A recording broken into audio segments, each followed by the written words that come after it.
Ao vivo, doutores. Boa noite. Um prazer enorme estar aqui na Associação Médica. De primeiro, já agradeço bastante o convite que nos foi feito, né, para que nós podemos conversar um pouco, dialogando aqui com a doutora Eliane, né, mas, a princípio, gostaria muito de agradecer esse momento e discussão de um tema, né, um tema que, depois que você começa a estudar, e acho que foi uma descoberta a partir dessas revisões que nós vamos apresentar, da riqueza desse tema, né? E das perspectivas que eles desenvolvem nós como profissionais e naqueles que nós queremos atingir, que são principalmente os profissionais de saúde e os nossos colegas médicos. Boa noite também. Gostaria de agradecer aqui a oportunidade à Associação Médica de Goiás por nos chamar, enquanto pediatras, para falar de um tema tão caro, tão relevante para a saúde infantil, para a saúde materna e, eu diria, nós vamos ver daqui a pouco, para a saúde, inclusive, do adulto. E acho que, assim, a semana é a Semana Mundial que nós estamos de chamada, né, de discussão sobre amamentação. E não é à toa que existe essa Semana Mundial, é porque a gente precisa continuar falando muito sobre amamentação. Embora todos nós, pediatras, profissionais da saúde, saibamos da importância de recomendar a amamentação, nós ainda vamos ver aqui, com a apresentação do professor Sebastião, especialmente, eu vou estar muito aqui no apoio, mas que nós precisamos continuar falando bastante, precisamos avançar ainda muito no tema, né? E eu queria só, antes de passar para ele, contextualizar o momento das evidências científicas. As últimas 2 décadas é um momento muito rico de produção de evidências científicas sobre amamentação. E nós, profissionais de saúde, pediatras, precisamos nos apropriar dessas evidências científicas para que a gente possa fazer o convencimento das pessoas, da sociedade, em relação à importância da amamentação. Eu acho que, assim, há décadas também, na década de 80, nós iniciamos a produção dessas evidências, mas a gente precisa dar uma atualizada e estar revendo, se apropriando mais ainda do discurso que os novos estudos científicos, que a nova biologia tem trazido em relação ao aleitamento materno, né?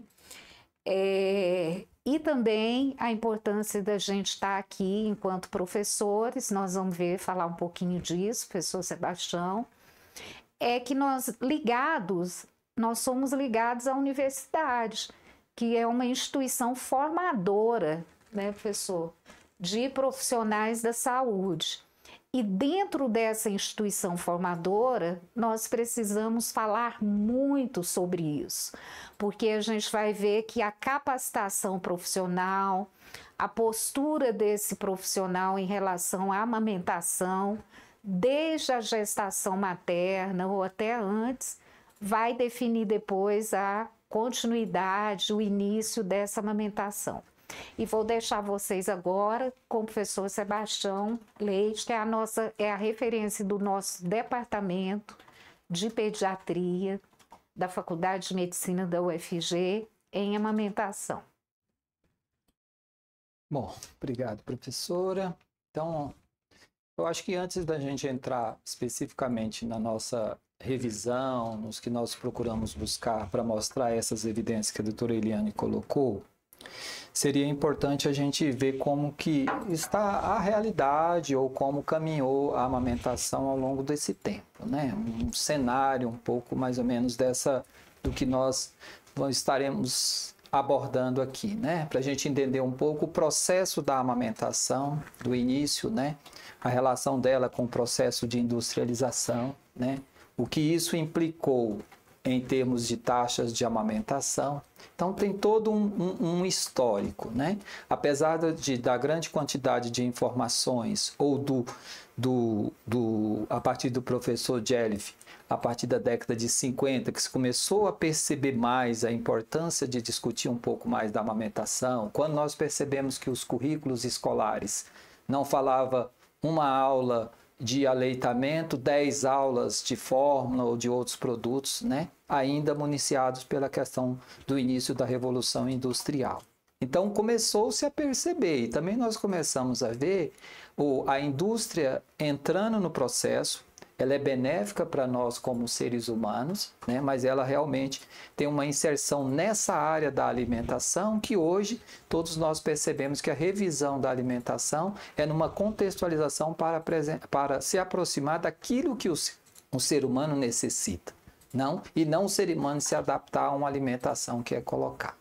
Então, a partir desse período foi mais na década de 60, 70, culminou na década de 80 com os programas de atenção à saúde da mulher, depois da criança, e foram se discutindo um pouco mais e foram começando a surgir as evidências, né, sobre a importância da alimentação. No início ainda eram muito limitadas, né, eram direcionadas a locais onde tinha uma vulnerabilidade maior, mas começou-se a perceber que isso, né, ser mamífero, né, como a doutora Eliane colocou, o mamífero pressupõe não só alimentar, ele precisa da gestação e ele precisa da alimentação. Um não convive sem o outro. Tá? Então isso é algo importante para a gente perceber em relação à amamentação, porque isso vai correr ao longo do tempo e foi municiando os pesquisadores a perceber como que deveria caminhar nesse processo, né? Mas isso não foi um caminhar suave, né? Então, nesse processo de percepção da amamentação como um processo necessário, humano e que deveria ser reforçado, paralela a isso, a indústria, não só a indústria alimentícia, mas a indústria em geral, ela foi crescendo.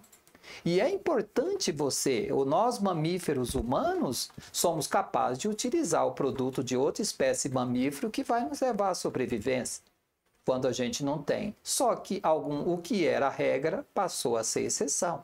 Então a percepção disso fez com que a propaganda de um lado começasse a despertar naqueles que estavam discutindo a questão da amamentação, como que isso seria feito, né? Então, como vocês estão vendo, então, famílias com melhores condições econômicas teriam mais benefícios do que malefícios com o desmame, entendeu? E era porque era colocado, era como se isso fosse o momento.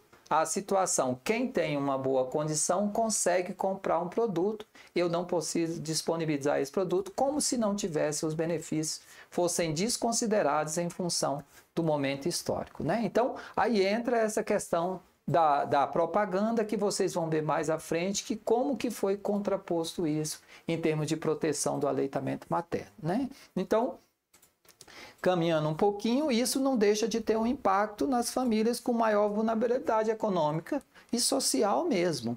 Você fazer uma proposta onde você leve ao desmame todos, vocês vão ver no decorrer da nossa apresentação que aleitamento materno e amamentação não é algo para a renda baixa, é um produto para todo o ser humano, né? Mas claro, aquele que tem mais vulnerabilidade, ele vai sofrer mais se ele tiver ou perder o acesso a esse produto, algo que é próprio do ser humano, né? Então, mais para a gente perceber um pouquinho como ocorreu o processo, para depois a gente entrando quando que essas evidências começaram a surgir, e aí a publicidade vai sempre em cima daquilo que vai vender, então a gente percebe que a dimensão que vai acontecer o efeito de contraposição, né? Então, continuando um pouquinho no cenário, aqui já é mais ou menos, aqui já entramos um pouco num dos artigos importantes, acho que é um grande pesquisador brasileiro, talvez uma das maiores autoridades em epidemiologia e em pesquisa no mundo, que é o Dr. César Victor e sua equipe de trabalho, né? E com muita honra ele é brasileiro.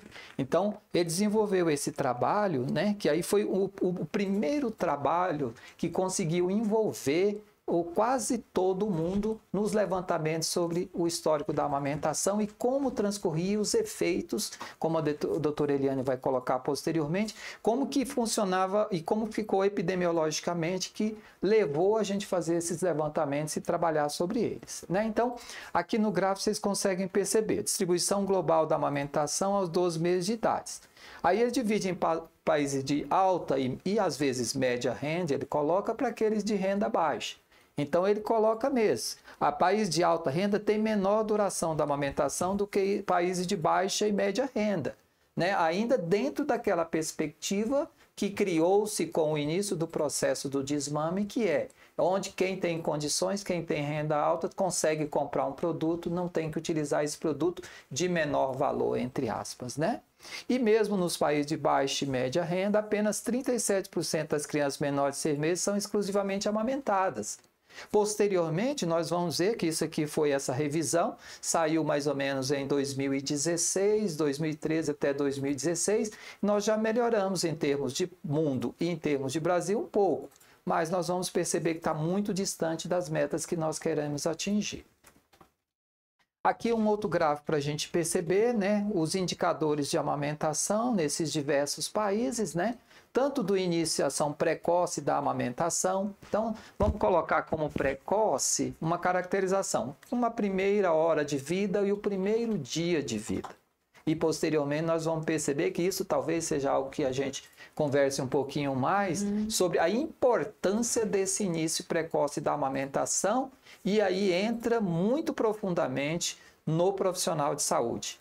Porque hoje a maioria dos países, né, ou uma grande maioria dos países, os partos acontecem ainda em ambientes hospitalares, ambientes preparados para isso, inclusive agora até um pouco mais preparados também com o avanço das boas práticas obstétricas e neonatais, né? Então dá para a gente perceber aqui que os indicadores para o grupo de país de acordo com a renda, tanto baixa renda, média renda e alta renda. Tá? Então, a amamentação em diversos escopos. Vocês vão ver que tem uns que não tem o de alta renda, é porque nesses países, né, a amamentação é por um curto período e a gente percebe que alguns dados eles não foram produzidos. Tá? Mas aqui é mais para a gente visualizar um pouco. Doutora Eliane, se precisar, pode intervir, fique à vontade. Então, aqui mostrando, esse gráfico é interessante para a gente perceber, gente, como que foi a evolução.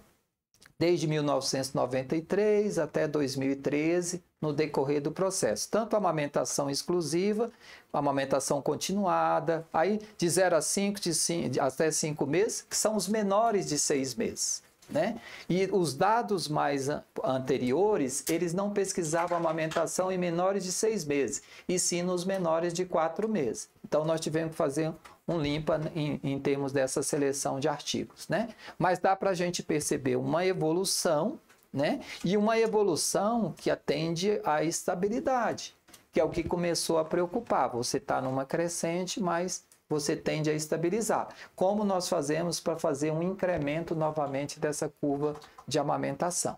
Tá? Então, aqui discutido pelas várias categorias profissionais, dá para a gente perceber. Aqui, para a gente ver aquilo que eu falei do marketing e da entrada do produto, né? Para você ver como é uma questão, e acho que tanto eu quanto a doutora Eliane estamos aqui, a perspectiva não é de vender um produto no sentido econômico. É para as pessoas consigam perceber a dimensão de um desmame. E o papel que cada um de nós, como profissional de saúde e como ser mamífero, tem nesse processo. Não vamos desconsiderar a capacidade que nós temos de intervenção. Porque vocês percebem, ó, a indústria de substituto leite, ela persistentemente é em crescimento. Sai um produto porque é regulado, entra um outro produto no lugar dele. Com certeza a indústria se reinventa. O princípio da indústria é assim. Então, vocês veem, em 2014, a venda global de todos os tipos de fórmulas para bebê foi aproximadamente 44 bilhões. Então, é um recurso vultuoso para que não se invista nele e, consequentemente, a gente caminha para um cenário de desmame, né? Que é o que nos fez partir para uma intervenção até um pouco mais potente agora com os pesquisadores que a gente tem. Porque se você não vencer com a ciência, você não vai conseguir mudar. Porque nós estamos tratando com profissionais de saúde, com pessoas que lidam com a ciência. Então é mais para mostrar o tanto de recurso envolvido e o tanto que nós temos que trabalhar para poder minimizar o efeito disso, né? E a gente favorecedor do desmame. Tá? Então, continuando aqui, então é mais um cenário, aqui é para colocar mais assim, porque eu queria reforçar, e realmente acho isso, não é algo contra. Não pensem que eu sou contra a indústria, né? Eu sou contra a gente não fazer intervenção. Eu sou mais de capacitar os profissionais e eles trabalharem para que a gente consiga amamentar, do que simplesmente você querer regular a indústria. Mas é necessária a regulação, que ela faz parte da legislação. Se eu não conseguir regular, eu não consigo competir, porque o alcance midiático e o alcance dela em termos de recursos envolvidos, ela vai conseguir contrapor, né? Mas eu acho que nós temos conseguido avançar, talvez não como a gente precise, mas conseguimos avançar. Então, a indústria, em 2009, as vendas de fórmulas infantis cresceram 8%, mesmo com o PIB mundial diminuindo. Para vocês verem, não tem como crescer se o produto não estiver sendo dispensado. E aí, imaginem, já se coloquem nesse mercado como prescritor desse produto. Então, você vai perceber a sua inserção e como você vai ter que repensar e, às vezes, fazer algumas mudanças na sua forma de trabalhar o aspecto do aleitamento. Em 2014, foram 5 anos, olha, as vendas globais já praticamente 50 bilhões de dólares. 50 bilhões de dólares são 250 bilhões, né, de reais. Então, é muito recurso envolvido, gente. Para vocês verem o tanto que nós temos que trabalhar, mas vamos trabalhar dentro da ciência. Aqui, uma situação um pouco mais recente, né, da amamentação no mundo e no Brasil, para vocês verem uma evolução. Lá nós estamos ali na década, já entrando na década de 90, mas ainda temos, né, já está nos anos 2000, que é a apresentação daquele. Aqui a gente já tem uma situação do estudo de alimentação e nutrição na infância, agora de 2021. Então, aqui já tem uma avaliação. A amamentação na primeira hora, você vê que global está em 47%. A amamentação na primeira hora, o que nós percebemos que é fundamental? Que isso atinja o máximo possível, que fique entre 90%, 95%, 80%, né? Perseguindo 100%, mas nós sabemos que isso existem situações que isso não é na realidade não se chega a 100%, mas nos aproximarmos dos índices que seriam esperados. Se a amamentação na primeira hora chegar a 90%, 95%, globalmente nós estamos a 47%, em termos de Brasil nós já estamos a 62%. Né? Então, nós já avançamos bastante. Depois nós vamos discutir com vocês alguma estratégia que fez isso alavancar no Brasil a partir da década de 80, principalmente de 89, tá? E na meta para 2030. Então, a meta, eu acho que aqui nós podemos colocar, né, doutora Eliane, que a meta está até assim, frouxa, né? Nós podemos ser mais ousados nessa meta de 70% na primeira hora, já que os nossos partos, a maioria deles, não digo todos, e no Brasil as realidades são distintas, acontecem em ambientes que são possíveis de ser feito esse conjunto na primeira hora. Porque na casa, se ele nasce em casa, ele já acontece na primeira hora, né? Porque que na unidade hospitalar ou nos centros de parto ele não possa acontecer na primeira hora. Tá? Mas ainda distante. A mesma coisa de amamentação exclusiva aos 6 meses, né? Depois nós vamos ver as metas que foram colocadas para 2025 nos ODS e a meta para 2030. Isso posteriormente nós vamos abordar, tá? Mas consequentemente nós estamos avançando. Mas se a perspectiva é a amamentação exclusiva até 6 meses para 100% das crianças, né? Nós estamos muito distante, inclusive distante da meta que não é muito ousada de 70% em 2030, tá? Mesma coisa a amamentação continuada com 1 ano. Você vê que a meta é 80, nós estamos em 52. E continuada aos 2 anos, né? 35 para 60. Então, nós vamos ter que dobrar.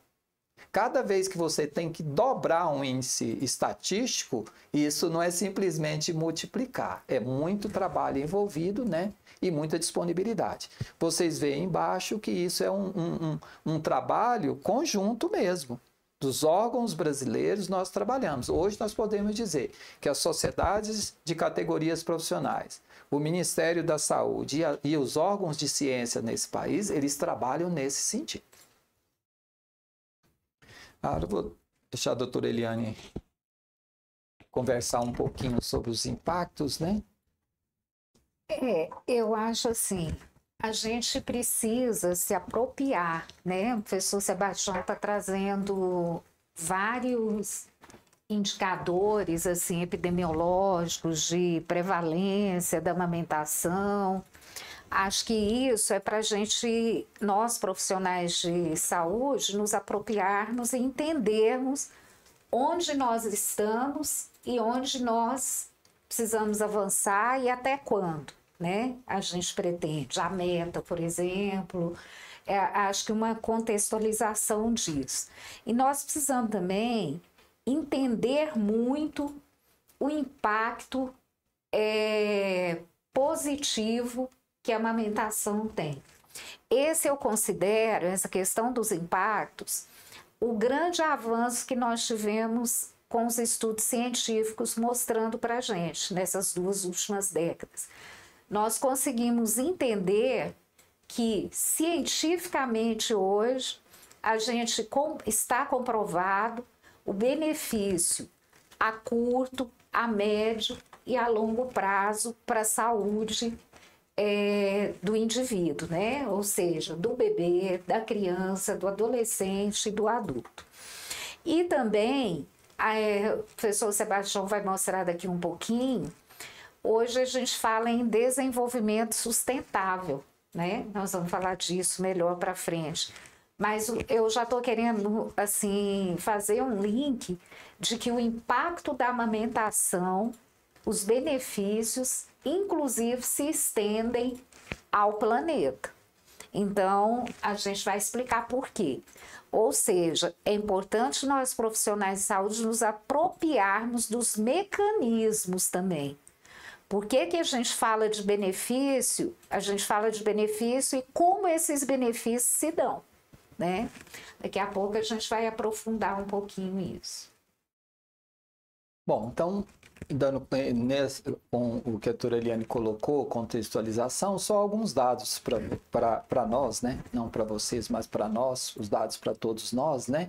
Dos impactos. Aqui, da redução da mortalidade é um impacto imediato, né? Ou a curto prazo. Então, a amamentação exclusiva, você reduz em 12% o risco de morte. O que mais consegue ter esse impacto? E hoje, mesmo tendo muita dificuldade de uma pesquisa, a doutora Helena, epidemiologista, ela sabe disso, de você isolar todos os fatores, mas aqui esses 12% do risco de morte de adoecimento são isolando quase todos os fatores. É o fato simplesmente dele ter o alimento leite humano, né? E esses índices eles aumentam muito mais se iniciar precocemente, que é do início da vida.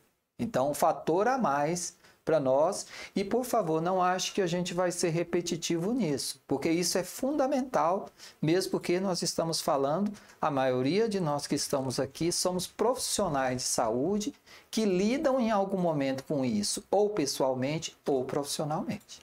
Então, isso tem uma repercussão muito grande. Então, é algo que, por exemplo, eu, na minha prática, quando atender uma criança, como um colega, grande colega que a maioria de vocês conhece, o Dr. Carlos Magno, que é pediatra, ele fala, o que mais, né? É como se ele colocasse 100 bolinhas dentro de um quadro e falasse, só essa 12 aqui, eles podem não morrer ou não adoecer se você ajudar a iniciar a amamentação e ajudar a prolongar. cada um no seu momento, como profissional e como pessoa. Iniciar no primeira hora de vida. Se você colocar, igual nós vamos colocar uns outros dados estatísticos à frente, do que começando na primeira hora de vida e no primeiro dia de vida, vocês vão ver a repercussão que tem em termos de sobrevivência, né? Nos países de média e baixa renda, os menores de 6 meses não amamentados aumentem de 3 a 4 vezes a mortalidade. Tá? Nós vamos discutir tanto mortalidade quanto morbidade, mas você vê que aumenta, gente. Se você tem algo que aumenta, é a mesma coisa. Se você sabe que se pegar o voo X, ele tem 4 vezes mais chance de cair, e se uma queda de avião dificilmente a gente sobrevive, você com certeza vai pegar o outro. Então, se você sabe que amamentar reduz em 4 vezes, porque nós não investimos o máximo possível nisso? E existem estratégias para isso, no final nós vamos chegar lá, né? De 6 a 23 meses, uma redução de 50% nas mortes, gente. Só com o início precoce, com a amamentação em si, com o início precoce mais ainda. Nos países de alta renda, redução de 36% na ocorrência de morte súbita. Aqui já começamos a perceber um pouco que nós não estamos, eu me senti estimulado pela doutora Eliane para colocar no começo, nós não estamos falando coisas para países de baixa renda, né, países antigamente subdesenvolvidos, hoje em desenvolvimento, nós estamos falando para todos. É um alimento que todos têm disponível e tem benefício para todos eles. E quanto mais precoce na vida e mais prolongado, mais benefício. Mesma coisa, quem trabalha, igual nossos colegas que trabalham em UTI, ou unidade de terapia intensiva, o que é reduzir em 50% o risco de uma enterocolite necrotizante? Que é algo que hoje, com a ciência, eu consigo minimizar as mortes, mas o índice de mortalidade ainda é muito alto. Tá? Então, para a gente perceber. A ocorrência de outras doenças, tanto agudas quanto ainda doenças agudas, né, que dá para a gente perceber. Ó. Metade dos episódios de diarreia e 1/3 das infecções respiratórias poderiam ser evitados. E isso, no trabalho, depois seria muito bom. Depois nós até tem as citações aqui, que, como está colocado na transparência, mas é importante demais que todos possam ler. Nós nos sentiríamos muito mais envolvidos no trabalho quando você viu o contexto que foi criado e vê como isso foi feito de uma forma que eu que trabalho com aleitamento, vivo dentro de um banco de leite humano, a gente é muito criticado, mas vocês endeusam como se fossem fácil. Não, eu não endeuso como se fosse fácil. Mas eu me coloco no processo para que tem que facilitar é para a mãe, não é para mim não, é para ela. Se ela me procura e eu sabendo desses índices aqui, por que eu não vou me esforçar o máximo possível? Tá? Então, acho que é importante para todos. Mesma coisa, a proteção contra otite média em crianças menores de 2 anos, redução na ocorrência de maloclusões, né? E sugeriu redução de 90% na leucemia na infância, né? Aqui, como eu falei no início e reforço agora, nós não estamos falando coisas que a ciência não esteja nos direcionando.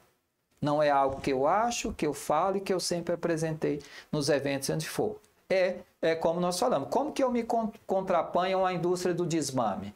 É fazendo uma coisa séria, via ciência e tentando capacitar os profissionais o mais adequadamente possível. Aqui nas doenças as doenças que podemos dizer assim, que são doenças não transmissíveis, né? Que são doenças a médio ou a longo prazo, também tem uma importância grande da amamentação, né? Períodos mais longos foram associados a redução de 26% no excesso de peso. A diabetes, você tem uma redução de quase 1/4, né? Potencialmente de 24% é quase 1/4.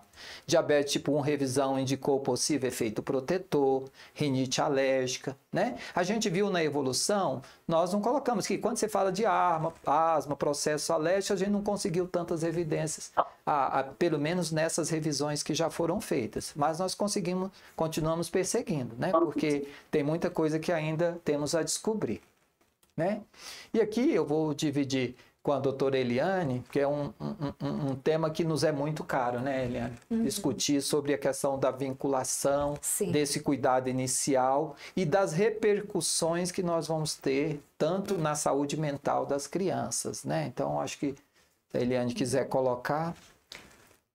Eu acho que essa parte do vínculo mãe e filho e o cuidado, o estreitamento do cuidado, é uma coisa que eu acho que há décadas também a gente vem falando, a gente vem estimulando as mães a amamentarem, né, as famílias a apoiarem essa mãe que está amamentando com esse argumento.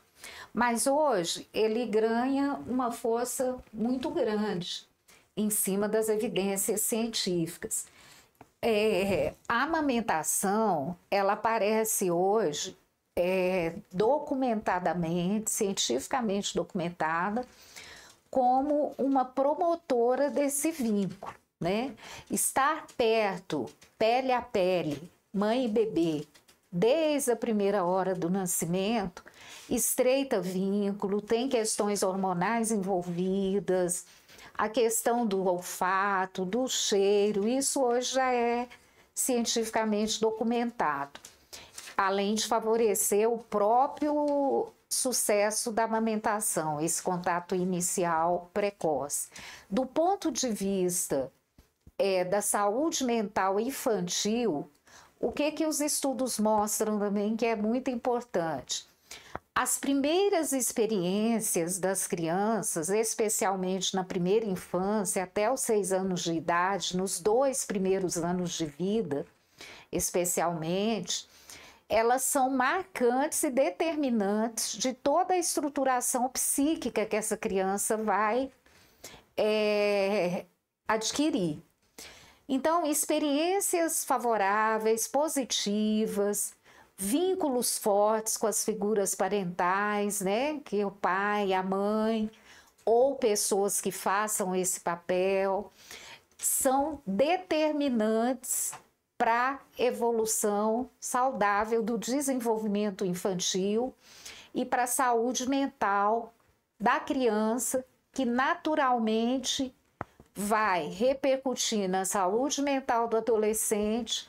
É uma cadeia, é um efeito dominó positivo, né? Na saúde mental também do adulto.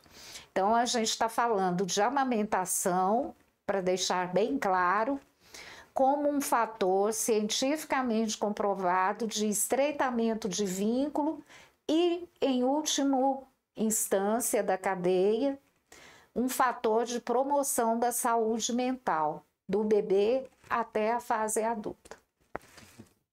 E esse é perceptível, gente. Hoje eu sei, porque minha esposa é pediatra também, a doutora Marla, e eu vejo ela trabalhando da escuta do bebê, né? E da escuta da família, né? E isso em termos de saúde mental. Quando você consegue associar esses itens todos, e a gente consegue assumir a família nas suas diversas dimensões, como hoje, com a mãe sozinha, ou a mãe constituída uma família com uma outra pessoa, como isso é fundamental. Então, para nós, quando formos na abordagem, isso tem que estar na nossa mente e nós trabalharmos nesse sentido. Se eu falo de escuta de bebê e de mãe, eu tenho que saber escutar. E para saber escutar, nós temos que ouvir. Não tem como você saber se você não consegue trabalhar essa escuta, tá? Então, nós vamos nos aproximando daquilo que eu acho que é fundamental para que nós vamos aqui trabalhar o aleitamento. Nós não viemos falar dos benefícios que todo mundo percebe. É como nós conseguimos que a maioria das crianças e das famílias consigam receber tudo isso que é possível de ser recebido. E com pouco esforço nosso. É com conhecimento ou com estratégia que vocês vão ver que nós vamos estar fazendo. Sebastião, por favor. Eu queria só complementar ali, eu estou vendo o slide, a parte da cognição. Quando a gente fala que a amamentação leva a um desenvolvimento, né, mais saudável, a gente tem que entender também que uma criança com desenvolvimento mais adequado é uma criança que naturalmente, nessas condições mais favoráveis, ela vai desenvolver melhor a sua cognição. E ela vai, com isso, desenvolver melhor todas as suas habilidades e inteligências, né? Nós estamos falando de estudos que, inclusive, entre os seus indicadores, eles avaliaram o QI. de crianças que amamentaram ou não. A gente não quer aqui defender avaliação de QI, a gente sabe que existem vários tipos de inteligência.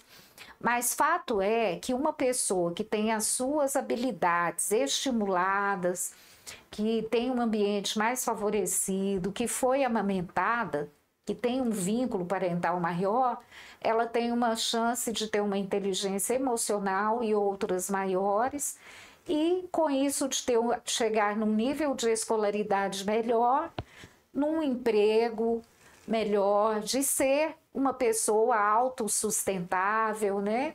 Independente economicamente. E aí a gente vai num efeito também de benefícios para a sociedade, que o aleitamento materno leva, né? Com certeza, Eliane, essa repercussão, ela é unitária, ela é familiar, mas ela é para a sociedade. Alguém que consegue ter um desenvolvimento e consegue alcançar objetivos maiores na vida, e a escolaridade nos dá isso, consequente, isso é um benefício para toda a sociedade, não é só para aquela família.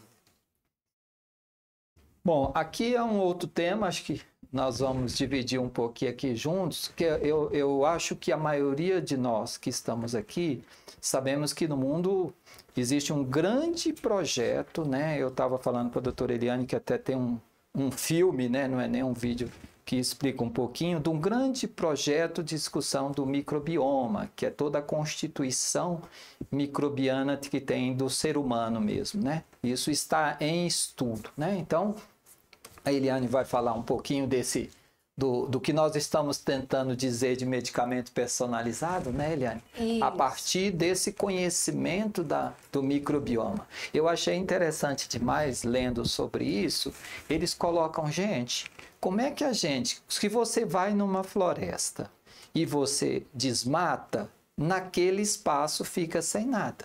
Como é que no espaço onde eu não formo uma microbiota, como ela tem potencial de ser formada, naquele espaço fica vazio. Um espaço vazio sem proteção é igual a agressão. Então, vocês vão ver que tem muito que nós podemos fazer e tem muito estudo aí, né, Eliane? Isso, eu acho que nós temos que nos apropriar desse conhecimento sobre a microbiota infantil e do ser humano, a importância, como é que se dá o mecanismo disso na promoção da saúde. A gente vê principalmente esse estudo do professor César Vitor, de revisão sistemática, ele enfatiza bastante que a microbiota infantil, ela começa a ser formada na vida intraútero, com a passagem de várias substâncias, imunoglobulinas maternas para a criança, mas que é muito determinante a formação dessa microbiota de forma com bactérias benéficas no canal vaginal, né? Ou seja, quando o parto acontece de forma normal, ou na pele também da mãe, o contato com a pele, quando o parto se dá na forma cesariana, essas bactérias desses locais já vão contribuir para aprimorar essa microbiota infantil que começou lá na vida intraútero. E depois, o segundo fator mais importante para essa microbiota saudável e promotora da saúde é a alimentação que essa criança recebe. E os estudos mostraram que quando essa criança é amamentada exclusivamente com leite materno e é amamentada o mais rápido possível, na primeira hora, essa microbiota é composta por bactérias com potencial muito benéfico para a saúde da criança. E que vão ter importantes... Então, a gente pode dizer assim, que a microbiota infantil depende do tipo de parto, depende da amamentação, que é o que nós estamos falando aqui. E e nesse sentido, depois ela vai ter um papel, essa microbiota saudável, ela vai ter um papel muito importante na imunidade da criança, no desenvolvimento do cérebro. Eu vou citar aqui 2 que eu acho que são muito importantes. Imunidade, que vai proteger contra várias doenças, né? Que a gente viu que o aleitamento materno protege. Um dos mecanismos é essa questão da microbiota benéfica, formada por bactérias benéficas ao organismo. E nas funções cognitivas. E essa questão da microbiota ser benéfica para o cérebro e ser importante no funcionamento cerebral, a gente tem visto isso com evidência científica ser falado hoje em dia, estudado, tem surgido evidências fortes, inclusive para o adulto. Depende também do que vai continuar comendo posteriormente. Mas nesse momento da vida, o aleitamento materno propicia essa microbiota que vai ter esse papel aí excepcional. Né? E eu acho que dá para todos perceberem assim que existem, se você não consegue, passou por um parto transvaginal, você passou por todo o contato com a microflora materna, através do canal vaginal, então você tem contato com a flora intestinal, gastrointestinal dessa mãe. Se você não... Aí, complementando, você tem o contato com a pele da mãe, com a microflora. E os trabalhos mostram mesmo que você consegue transferir da mãe para o bebê componentes da resposta imunológica própria dela, além de estimular a dele e além de evitar que ele seja estimulado por um alimento estranho que vai modificar essa microflora e vai impedir que o que ela transfere como anticorpos de defesa, eles percam a função porque ele não tem receptor para receber esse outro. Então, é algo que nós temos que trabalhar, gente. Quando a gente for, é mais um potencial. Nós estamos aqui tentando nos potencializar para poder trabalhar mais no dia a dia nessas questões. E a gente vê isso. Aqui eu não estou falando de ciência, estou falando do que eu vejo no meu dia de trabalho, mas a gente, lendo os trabalhos, é muito semelhante. Que os serviços começam a perceber isso. Isso é ótimo. E a gente tentar fazer isso em todos os espaços. É fundamental.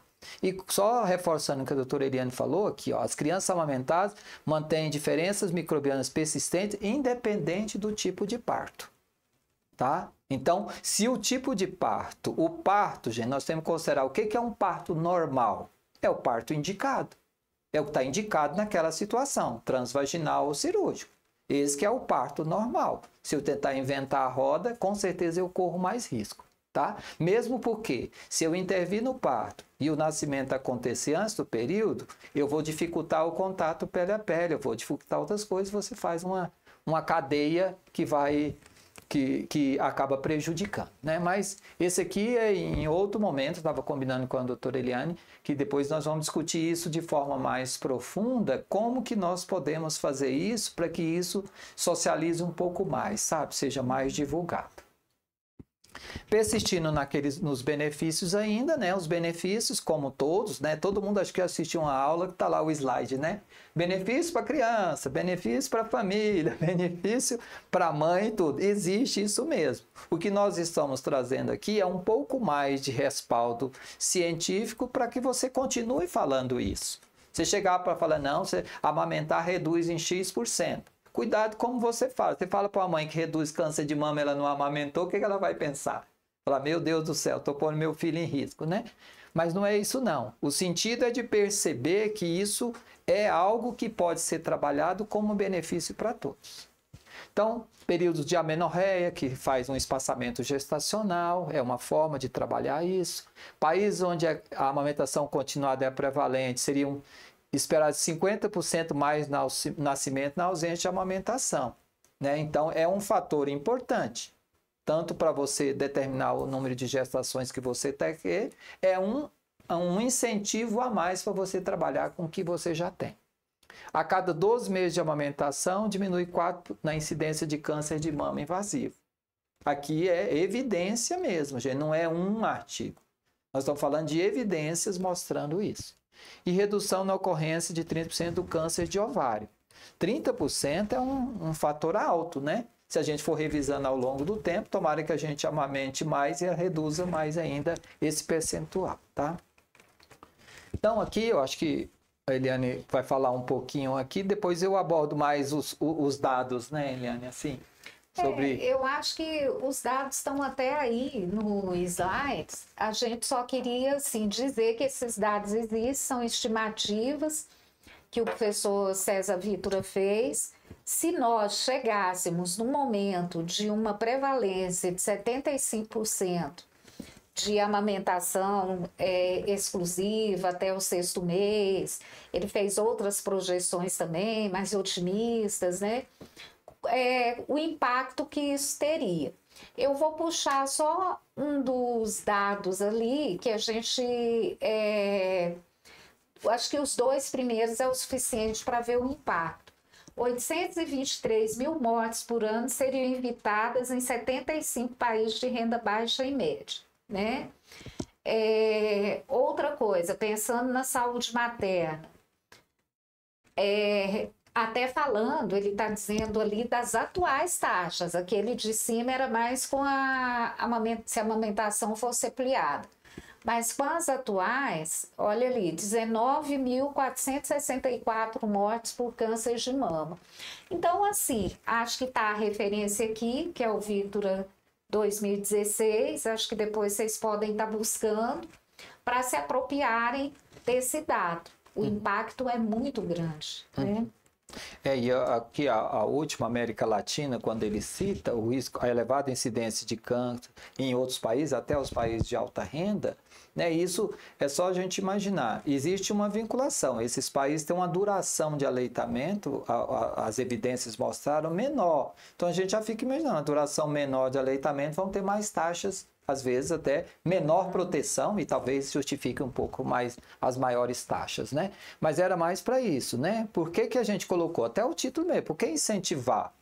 Aqui não é uma questão de você colocar, é para nos colocar para pensar.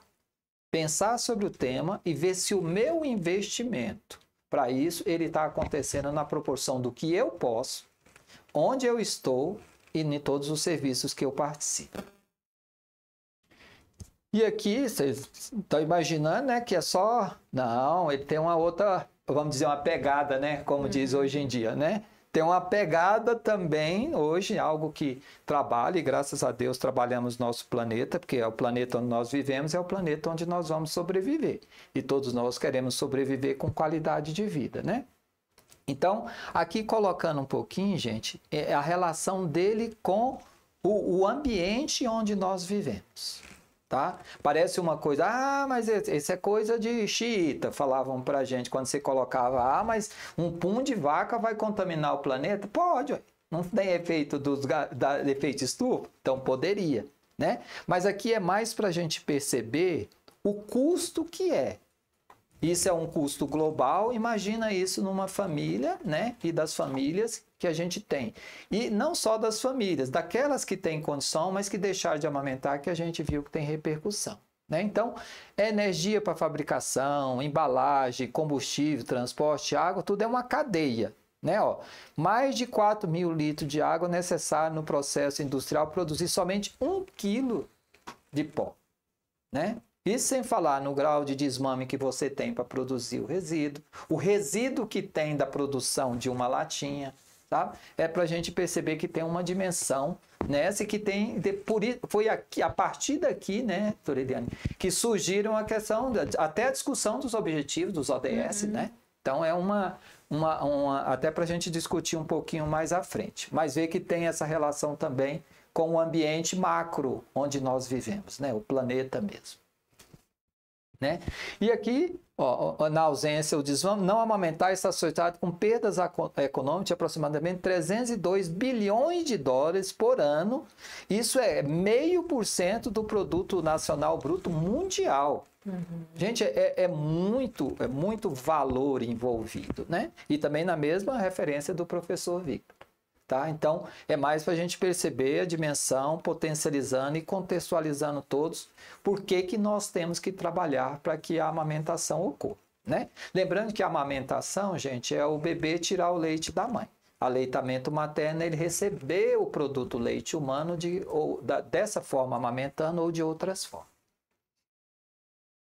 Aqui, uns determinantes, né, doutora Eliane? Esse aí é algo que...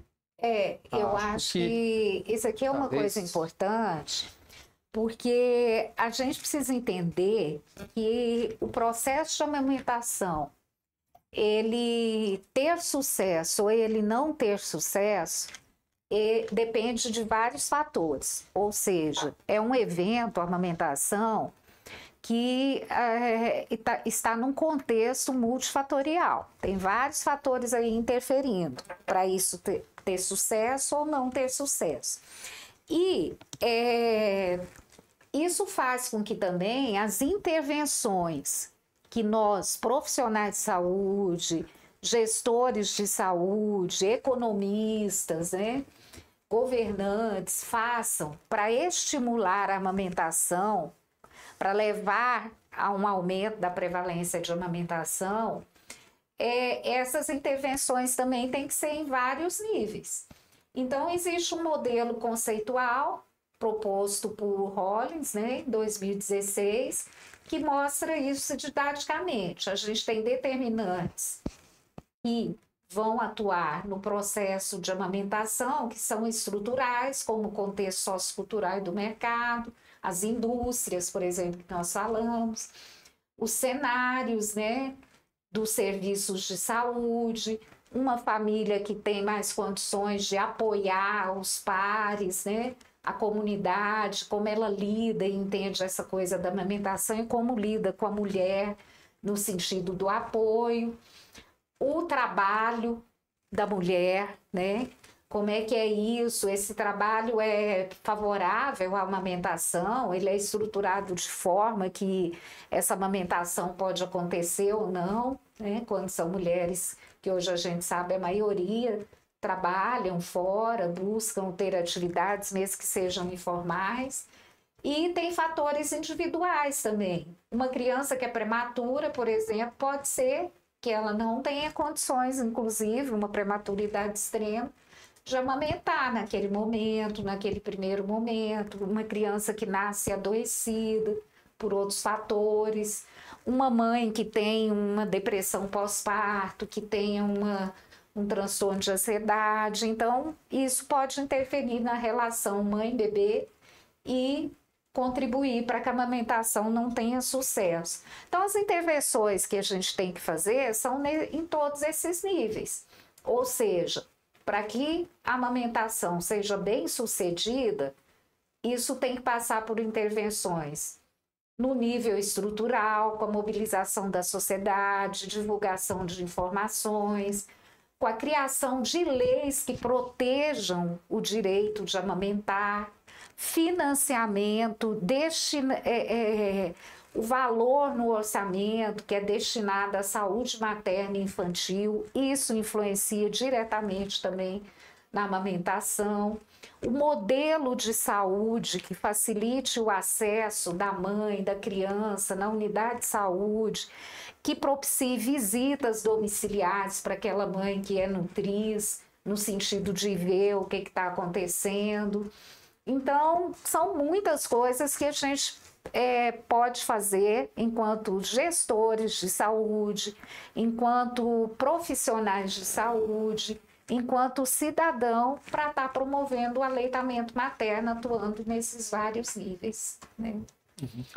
E só citando, né, Turilene, tem nesse trabalho do Dr. César, ele coloca até até foi publicado no Lancet mesmo, né, um estudo que foi feito até em Pernambuco mesmo, de visitadores nas casas, né? Uhum. A potencialização que você tem, porque vocês vão ver na sequência, nós temos que dar uma continuidade de nascer e ter oportunidade na primeira hora de ter contato com o leite, mas ele não pode receber alta desse espaço e ir para a comunidade ou para a unidade básica que não dê continuidade nesse cuidado. Ou ele sai de uma maternidade e vai para um consultório privado e isso não tem a continuidade, né? E para nós trabalharmos como profissional de saúde, não é simplesmente, é estrutural, eu mando para X. É AL, eu mando AL, eu mando AL. Não, todos nós temos capacidade de intervir em qualquer um desses cenários. né? Entendendo que tudo isso está envolvido no contexto da amamentação e como criando um ambiente que seja favorável. Aqui, até em continuidade isso que a gente colocando, então assim, pensando todos esses determinantes, considerando todos esses determinantes, né? E colocando nesse contexto, aí nós temos alguns fatores que realmente estão associados e você vai perceber que se enquadra naqueles determinantes. Dificuldade com a amamentação e recuso do bebê, isso favorece um desmame mais precoce, né? Então, a mãe que ela está com a dificuldade de amamentação de ordem emocional ou de ordem física mesmo, manejo mesmo, colocar o bebê no colo, segurar, se sentir capaz para fazer isso, ou no contexto de ela realmente. Não é quase todos os dias eu estou numa maternidade, eu vejo mulheres muito cansadas, né? Elas estão no processo cansada e pedindo ajuda. Não se pede ajuda só para colocar no peito, ela pede ajuda para uma escuta. Isso é muitas vezes mais importante do que o manejo lá no seio, tá? Oferta de outro alimento, principalmente fórmula, percepção de produção insuficiente de leite, que isso aqui, gente, eu fico no banco de leite, é quase que 100%, né, de alguns setores mesmo da nossa sociedade, que ele dá alta, se não conseguir, use isso. Não é nem se não conseguir, procure um serviço para ajudar. Se não conseguir, pode até não sair com a receita do leite, mas sai com a orientação de fazer isso. Então, nós temos que ter percepção que isso é um risco. E é um fator que leva ao desmame. E um desmame, quanto mais precoce, maior o risco. O estado de saúde do bebê, né? O uso de bicos artificiais, né? Mamadeira e chupeta também tem evidências. A evidência é, quem usa mamadeira e chupeta amamenta por menos tempo. Está associado, pode ser que seja o fator mamadeira e chupeta, a sucção, pode ser que quem usa mamadeira e chupeta já está propensa a desmamar. Pode ser isso também, porque ela teve uma dificuldade, por isso que ela coloca, a menina que chora o tempo inteiro, ela coloca a chupeta. Né? E a gente tem que aprender uma escuta onde isso não saia para ela como uma crítica ou uma minimização do que ela seja como pessoa. Mas se você sabe que as evidências mostram que o risco é maior de desmame, aí faz a sua estratégia para você poder trabalhar com ela, vencer essa dificuldade. Trabalho fora de casa, né? Nós sabemos tanto formal quanto informal. É um trabalho fora de casa. Tem o que pode fazer para que eu diminua o risco do desmame? É aprender a armazenar um leite, é como preparar isso, como oferecer para a criança, qual a oportunidade que ela tem.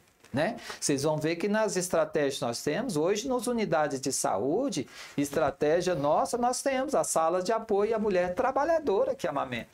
Porque nós vamos falando aqui, desde o início eu falei, nós não estamos falando dos outros, estamos falando de nós. Né? Eu tenho filhos, quem não tem filho tem sobrinho, quem não tem sobrinho conhece uma pessoa.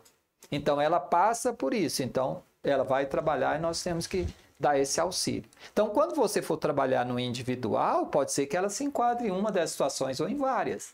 Então, nós temos que ter capacidade de nos instrumentalizar para poder abordar. Os medicamentos que são incompatíveis, e a gente vê muito, uma média, ela toma, não vou falar o nome do remédio, que eu acho que não seria tão ético, mas é de prescrição comum.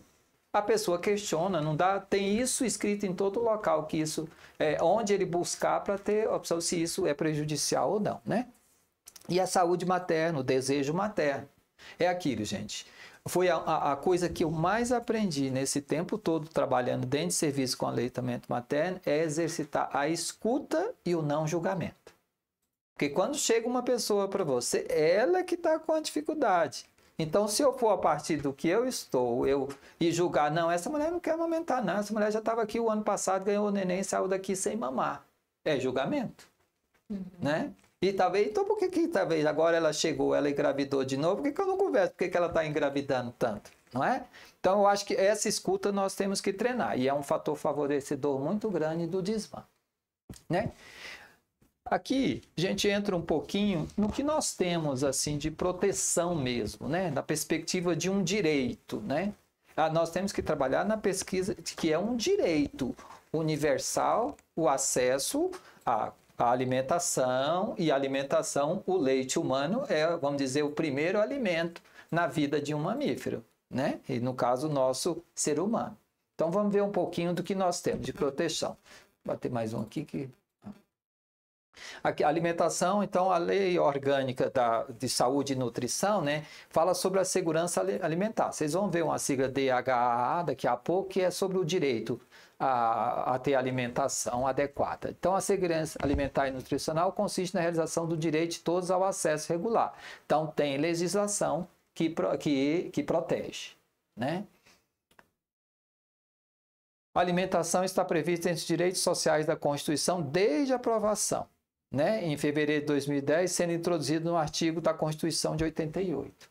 Tá? Então, alimentação, direitos sociais, né?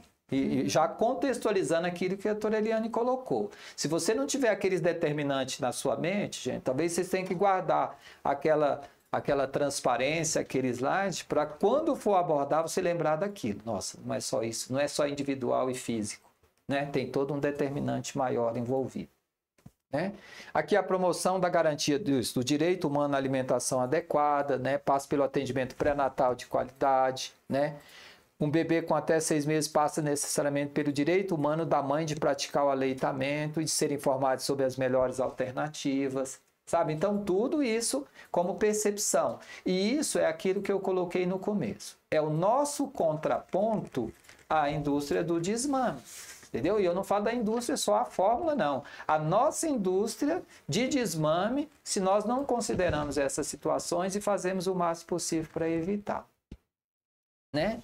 E aqui, um pouquinho do resumo mesmo nessa conferência de aleitamento, que sempre tem umas conferências que abordam, né? Ao nível não só da OMS, não só que foi discutido lá do direito de amamentar, da amamentação pelos 6 meses e tudo são definições. Mas essa aqui nós colocamos para frisar. Não sei se a Eliane quer abordar essa. Não? O direito de amamentar é aplicável ao binômio mãe e filho. A mãe e a criança têm o direito. Não é o direito incondicional para amamentar ou que obrigue a mãe a amamentar. O direito de amamentar significa que nenhuma força externa tem o direito de interferir na relação entre a mãe e a criança. Né? Então, nós temos o dever de auxiliar para que considerando todos os possíveis determinantes e riscos, que ele consiga atingir isso, que é um direito dela, desse binômio e da família. Né? Aqui é um pouco mais do que a gente já viu naquele gráfico dos determinantes, né? Mas o que ser considerado para promoção e proteção na perspectiva do direito à alimentação adequada, alguma condição de saúde que inviabilize, há desejo da mãe amamentar, e aí considerando todos esses determinantes, né? E no Brasil, a discussão da amamentação no corpo requer ainda alguns avanços, como o direito. Isso que nós vamos ainda não vamos discutir tanto aqui, porque também não era tanto o objetivo. Mas é para todos perceberem isso como direito, isso garantido na legislação, e a gente se informar sobre isso. Porque aí você consegue estar embasado para poder até potencializar essa mãe na busca do seu direito. Mãe, a gente fala sempre mãe, né? Mas é mais no contexto da família buscar seu direito. Aí já existem diversas conquistas, né, Eliane? Acho que agora nós vamos trabalhar um pouquinho mais nessas diversas conquistas. Aí tem toda a legislação. Aqui nós já estamos falando um pouquinho do Brasil, né? Especificamente da legislação. Tem algumas que são de outros locais, mas na Constituição Federal, a licença gestante, a lei que dá licença de 6 meses, né? E aí lembra, quando for fazer essa discussão do tempo de licença, não pensar só no mercado de trabalho, mas pensar nele, né? Eu não posso ter ação e posso ser ingênuo no sentido de achar que nós não vivemos numa realidade onde o contexto de 6 meses, se ela engravidar, muitas mães chegam para nós no banco de leite na materna e falam, não, eu quando fui assumir o emprego, se eu engravidasse, ia passar o tempo, mas depois com certeza eu estaria demitida, né? E aí tem os decreto, prorrogação da licença por mais 15 dias, mãe trabalhadora que amamenta nos 6 meses pós-parto, né? 2 pausas, né, Eliane? A gente até falou que parece uma vergonha, né? ter 2 pausas de meia hora. Tá quem tá? necessário. E já existe evidência aqui, é porque eu não encontrei para sugerir colocar aqui, que mostra que a mulher que tem o espaço adequado para retirar o leite e deixar para o seu filho, ela rende mais no trabalho. Porque ela sabe que está fazendo uma ação que vai ser benéfica para o seu filho, né? Então, direito à creche, aí, e assistência a filho no período de amamentação, um berçário ou uma saleta de amamentação, e hoje não precisa nem ter X número de mulheres, todos os serviços já são estimulados a ter uma sala para se tem mulheres trabalhando. A estabilidade, que é a dispensa arbitrária ou sem justa causa de qualquer empregada, né? Na lei do trabalho, o estado de gravidez, né? Interessante isso eu nem lembrava, né? Não constitui justo motivo para rescisão de contrato se haver contraído matrimônio em contato sem estado de gravidez. Então tem muita coisa que às vezes a gente nem pode consultar. Isso, né? consultar e a gente nem se apropriou disso, né? Mães estudantes, né? E lembrar, gente, é uma coisa que eu lembrei aqui de comentar, uma coisa é a legislação trabalhista, outra é a saúde. Por exemplo, um estudante, ele está numa condição de CLT ou de trabalho. Então a condição, mas ele tem direito a 6 meses? Vamos pensar se tem mesmo, porque isso é a legislação do trabalho. Né? Ele, como estudante, não é um trabalho. Mas existe a proteção também para isso. Mãe privada de liberdade, né? Lei que multa estabelecimento que inibe a mulher durante a amamentação. Né? E aí tem vários locais dentro da sociedade que a gente possa ver isso. Né? E, resumindo um pouquinho, né? Mulheres que planejam retornar ao trabalho após o parto têm menor probabilidade de iniciar ou continuar a amamentação. Né? E isso, nós sabendo, nós já temos que elaborar a estratégia para que ela diminua ou minimize esse risco que ela já traz consigo. A licença maternidade curta leva ao aumento de 4 vezes na chance de não amamentar. Né? Então, a amamentação pode ser mantida depois do retorno ao trabalho em cenários onde a licença ou creche está disponível, onde a amamentação e a ordenha do leite materno são apoiadas.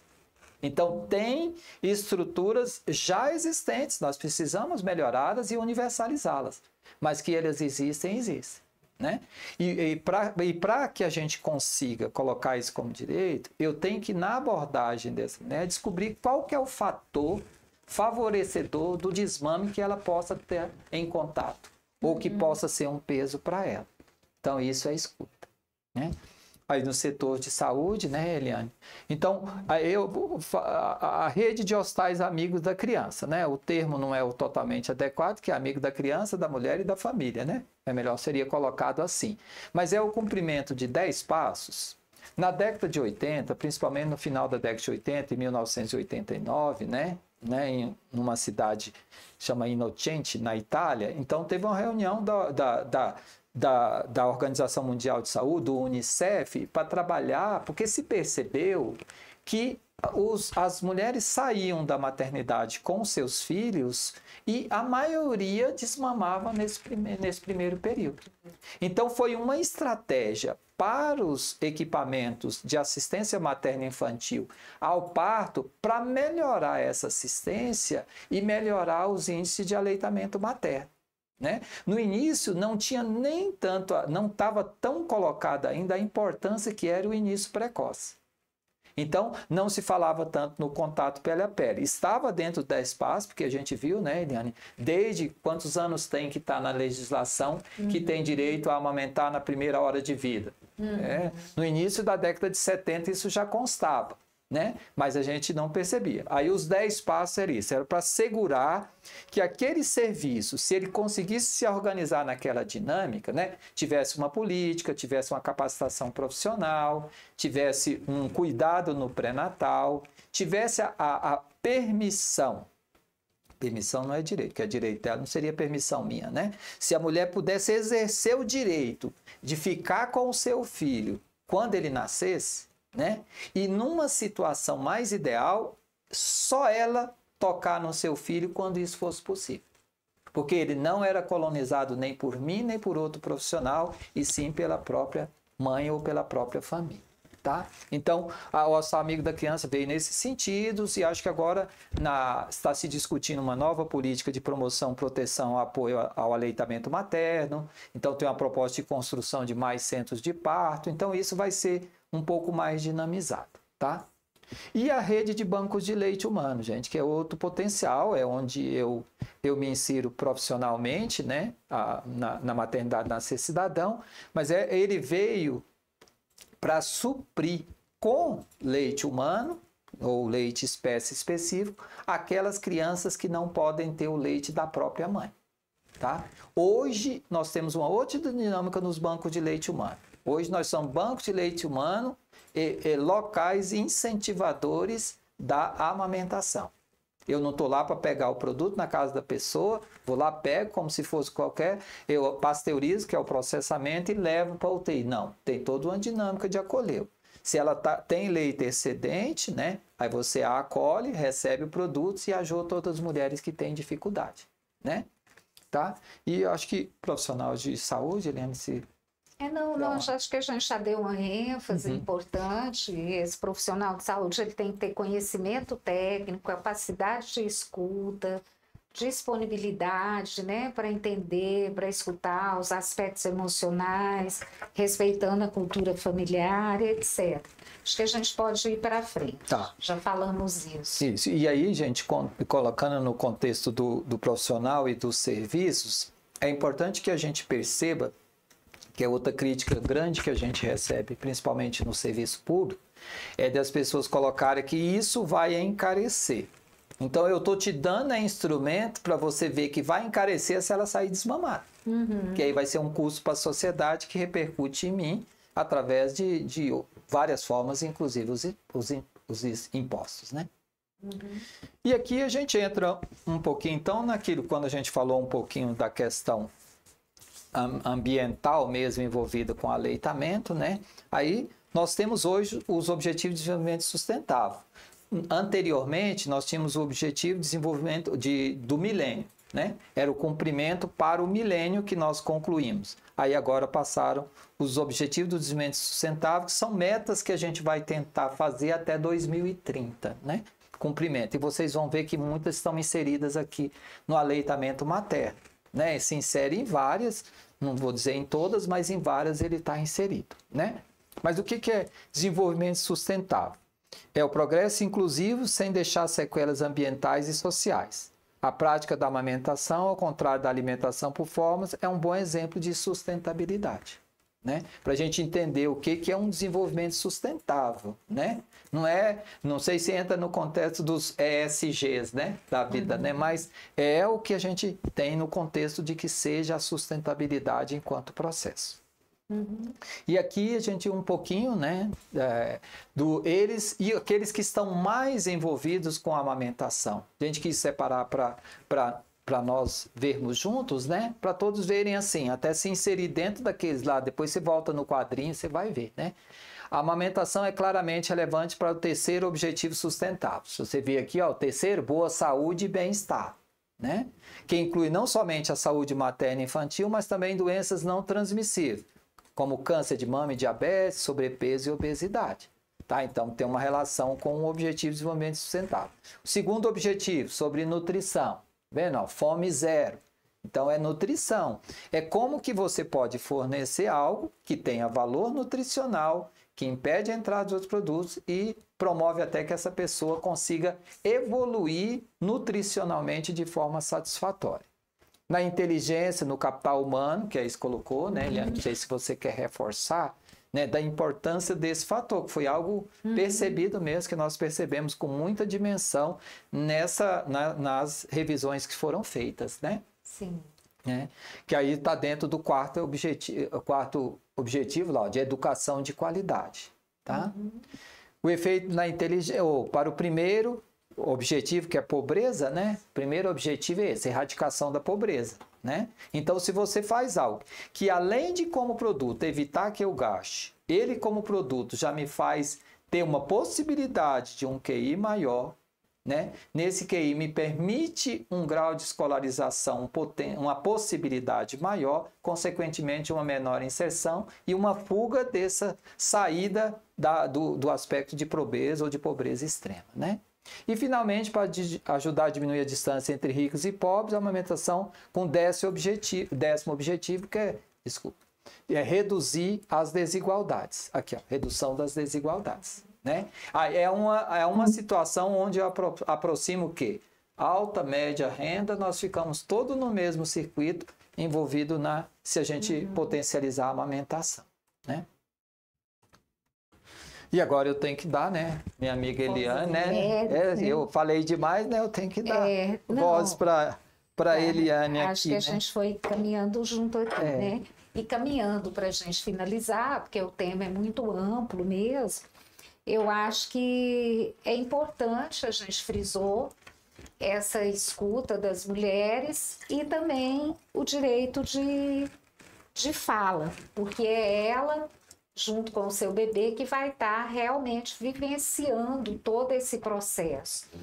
E, embora a gente tenha tido muitos avanços, né, como a gente falou, a gente quer refletir um pouco, fazer algumas considerações com esse olhar um pouco científico e da mulher, né? Acho que pode passar. O que a gente percebe juntando os estudos de revisão sistemática? Que o mundo ainda não é um ambiente que apoia e possibilita a amamentação para aquelas que desejam amamentar. Precisamos avançar muito ainda, do ponto de vista de efetivação das legislações, do apoio, né, institucional, governamental, nesse evento que a gente viu que é tão importante, que é a amamentação. E deixar claro que a amamentação não é uma responsabilidade só da mulher, né?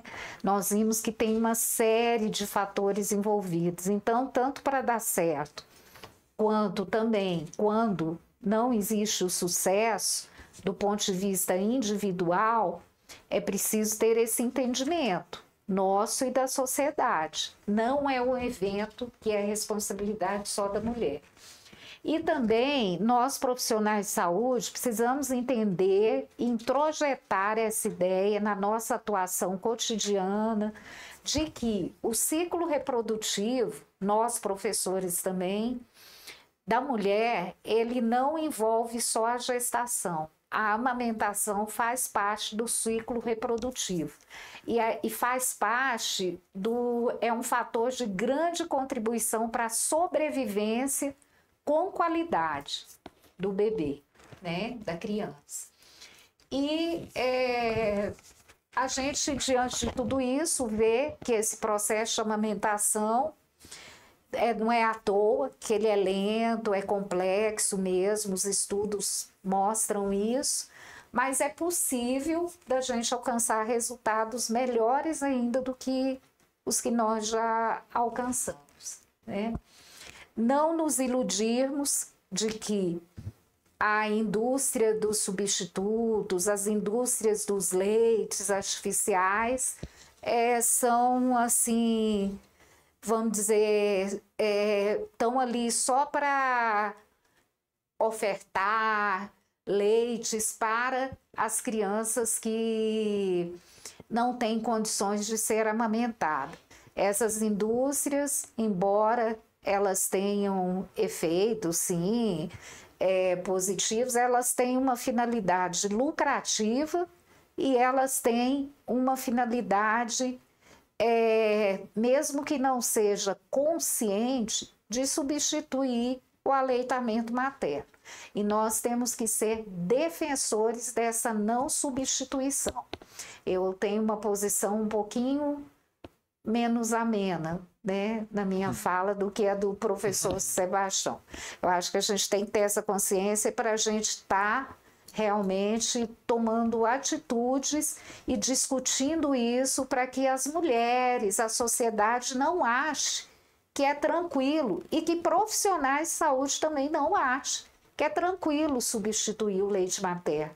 Nós vimos aqui e a ciência provou por A mais B que a amamentação é fundamental e ela é insubstituível em vários aspectos, né? Acho que é isso. E lembrando, como nós já falamos, é um direito. E do ponto de vista capitalista e econômico, também a ciência está mostrando o impacto de ganho econômico se houver um maior investimento no aleitamento materno. Precisamos entender isso, até para discutir isso com os gestores, com os economistas, com os ministros do país, né? Isso, então, igual a doutora Eliane falou, né? Então, aqui a gente colocou como reflexões, caminhando para a gente estar concluindo, né? Que investimentos para promover a amamentação, tanto em ambientes ricos como pobres, são medidos em relação ao custo de não fazê-lo.